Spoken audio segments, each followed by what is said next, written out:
சரவணனாரத்தான் நாங்க இந்த நிலைமையில இருக்கோம். இதுக்கான தண்டனைய அவன் அனுபவிச்சே தீரணும். ஒரு நாள் பூரா நாங்க ஸ்டேஷன்ல உட்கார்ந்த மாதிரி அவனையும் உட்கார வைக்கணும். அதுதான் எங்களுக்கு நடந்த அவமானத்துக்கு அவன் கொடுக்குற வேலை. சரிப்பா, இப்ப என்ன செய்ய சொல்றீங்க? உடனே ஒரு பாட்டியை கூட்டு வந்து அந்த ரெசார்ட் ரெஜிஸ்ட்ரேஷனை முடிக்கணும். 2 நாள் தான் உங்களுக்கு டைம். என்னப்பா சொல்ற? 2 நாள் எப்படிப்பா? இந்த பார், எதுக்கு இவ்வளவு அவசரப்படுத்துறாங்கன்னு சந்தேகப்பட்டு யோசிச்சு பேக் அடிச்சிட்டான்னு வச்சுக்க, எல்லா காரியமும் கட்டு போயிடும். அவன் போற போக்கில் போனாதான் நமக்கு சேஃப்டி. எதுக்கு இவ்வளவு அவசரப்படுத்துறாங்கன்னு அவன் பேக் அடிச்சிட்டான்னா என்ன பண்ணுவீங்க? அதெல்லாம் எங்களுக்கு தெரியாது.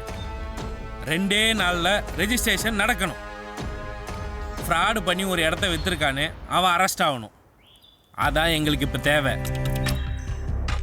இதுக்கு கமிஷனா 7 லட்சம் தரதா பேசியிருந்தோமா, அதை 10 லட்சமா தரேன். உடனே இந்த வேலையை ஆரம்பிங்க.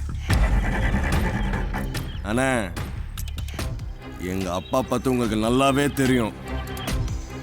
கோவத்தில் இருந்தால் என்ன வேணா செய்வாரு. எங்க மேல இருக்கிற கடுப்புல அவன் பேர்ல சொத்தெல்லாம் எழுதி கொடுத்துட்டாருன்னா அவ்வளவுதான்.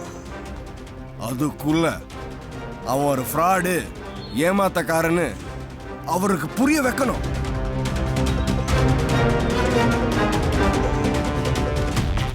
ஒரு தப்ப இன்னொரு தப்பால மட்டும்தான் மறைக்க முடியும். அந்த மாதிரி நாங்க செஞ்ச தப்ப மறுக்கடிக்க அந்த சரவணனை தப்பானவனை மாத்துறது தான் ஒரே வழி. அது இப்போ உங்களால மட்டும்தான் முடியும். பேசுனதை விட எக்ஸ்ட்ராவா பேமெண்ட் தரோம். உடனே இதுக்கான வேலை ஆரம்பிங்க. போங்க. சரிப்பா, நான் பார்த்து என்ன செய்யணுமோ அதை செய்யறேன். நான் கிளம்புறேன்ப்பா.